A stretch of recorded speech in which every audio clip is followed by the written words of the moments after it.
नमस्कार, स्वागत है आप सभी का। आज हम बात करेंगे वैष्णव संप्रदाय के विषय में। वैष्णव संप्रदाय की उत्पत्ति कैसे हुई, किस धर्म से इसका विकास हुआ और इसके प्रमुख दर्शन क्या क्या थे, क्या सिद्धांत थे।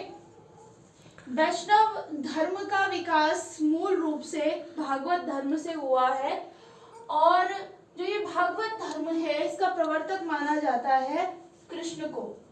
भागवत धर्म से विकसित हुए वैष्णव धर्म का प्रमुख मत ये था कि व्यक्ति को मोक्ष की प्राप्ति भक्ति के माध्यम से हो सकती है। इस प्रकार वैष्णव धर्म का विश्वास था भक्ति मार्ग में। पाणिनि के अष्टाध्यायी में भागवत धर्म का हमें उल्लेख मिलता है और साथ ही साथ हमें इस धर्म की प्राचीनता का भी अष्टाध्यायी से पता चलता है कि ये धर्म 5वीं शताब्दी ईसा पूर्व प्राचीन लगभग का रहा होगा। और भागवत धर्म के प्रवर्तक जो कृष्ण हैं उन्हें देवकी का पुत्र और घोर अंगिरस का शिष्य माना जाता है। भागवत धर्म से जिस वैष्णव धर्म का विकास हुआ उस वैष्णव धर्म के जो प्रमुख अधिष्ठाता देवता हैं वो विष्णु माने जाते हैं। और छांदोग्य उपनिषद में कहा गया है कि कृष्ण जो कि इस भागवत धर्म के प्रवर्तक थे उनके गुरु थे घोर अंगिरस। वैष्णव धर्म का जो चरम काल रहा, चरमोत्कर्ष रहा, जिस समय वैष्णव धर्म बहुत अधिक मात्रा में फला फूला, वह था भारत में गुप्त काल। गुप्त काल में गुप्त शासकों के द्वारा वैष्णव धर्म को राज धर्म बनाया गया और विष्णु का वाहन माना जाता है गरुड़ को, और गरुड़ को गुप्त शासकों के द्वारा अपना राज्य चिन्ह भी बनाया गया था। गुप्तकालीन शासकों के द्वारा विष्णु के समर्पण हेतु बहुत सारे विष्णु मंदिर निर्मित किए गए थे और इनमें से कुछ प्रमुख विष्णु मंदिर इस प्रकार से हैं, जिनमें पहला प्रमुख था तिगवा का विष्णु मंदिर जो कि जबलपुर मध्य प्रदेश में स्थित है। इसी प्रकार से देवगढ़ का दशावतार मंदिर ये भी गुप्त काल का बना हुआ है। देवगढ़ के दशावतार मंदिर की सबसे प्रमुख विशेषता ये है कि ये भारत का एकमात्र ऐसा मंदिर है जहाँ पर विष्णु के 10 अवतारों की एक साथ पूजा की जाती है। तो एग्जाम की दृष्टि से ये बहुत ही महत्वपूर्ण फैक्ट है। इसके अलावा एरण का विष्णु मंदिर समूह बहुत ही प्रसिद्ध है। गुप्त काल में शासकों के द्वारा इसको निर्मित किया गया था। इसके अलावा चंदेल शासकों के द्वारा भी वैष्णव धर्म को अपनाया गया। राजपूत काल में वैष्णव धर्म काफी प्रचलित हुआ और हमें अक्सर से सुनने को मिलता है ओम नमो भगवते वासुदेवाय। तो इस तरीके से भागवत धर्म के साथ साथ विष्णु धर्म में आस्था प्रकट की गई है। हमें विष्णु के 10 अवतारों का उल्लेख मिलता है। गुप्त काल में जो पुराण लिखे गए उनमें से जो कुछ प्रमुख पुराण थे उसमें हमें विष्णु के 10 अवतारों का उल्लेख मिलता है और ये अवतार समय समय पर ऐसा माना जाता है कि ये अवतार भगवान ने लिए थे, भगवान विष्णु ने लिए थे जब जो इस पृथ्वी पर संकट आया था। आप सभी ने सुना होगा कि जब जब हो ही धर्म की हानि बहे असुर अधम अभिमानी। तो उस समय प्रभु ने अलग अलग समय में अलग अलग युग में किसी काल परिस्थितिवश एक नया अवतार लिया।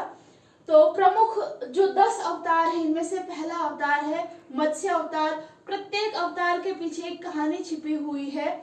मत्स्य अवतार के विषय में कहा जाता है कि जल प्लावन के समय पृथ्वी सहित सभी वेदों को बचाया गया भगवान विष्णु के द्वारा जब उनके द्वारा मत्स्य अवतार लिया गया।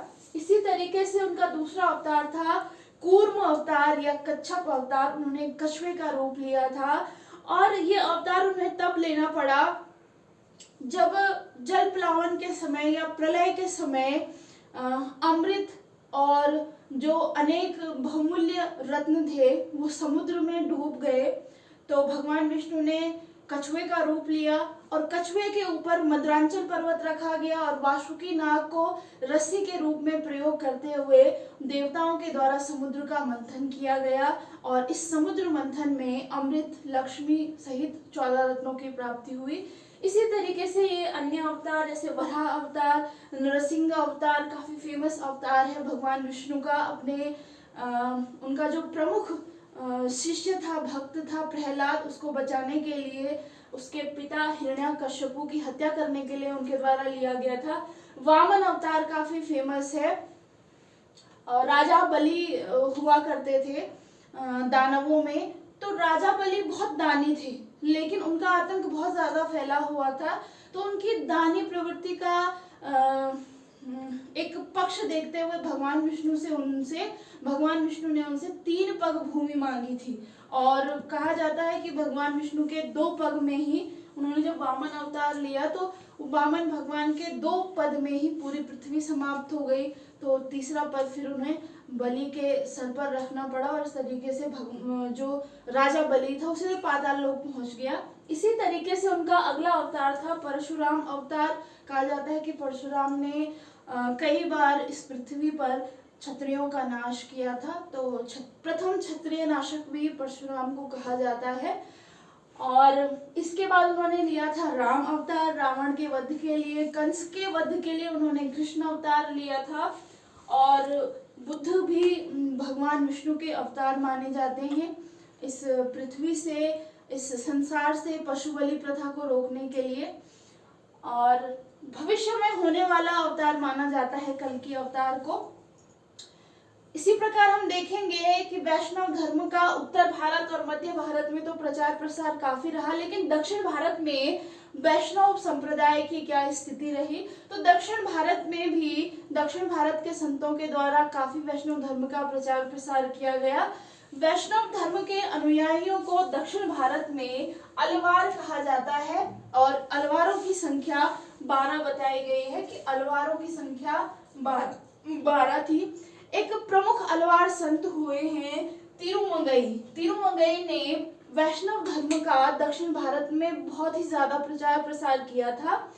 और एक महत्वपूर्ण अलवार महिला संत थी आंडाल, जो कि एकमात्र, जितने भी अलवार संत थे उनमें से एकमात्र महिला थी। ये स्वयं को भगवान विष्णु की प्रेयसी मानती थी और अपनी अपरिमित भक्ति के कारण इन्होंने स्वप्न में अपना विवाह विष्णु से होते हुए भी देखा था। और जो प्रतिष्ठा इन्हें दक्षिण भारत में प्राप्त हुई, आगे चल कर के यही प्रतिष्ठा मीराबाई को मिली। तो कई बार इतिहासकार मीराबाई और आंडाल की तुलना इस तरीके से करते हैं कि आंडाल दक्षिण भारत की मीरा थी। दक्षिण भारत में विष्णु के कई मंदिर बनाए गए और इन मंदिरों में एक प्रमुख मंदिर था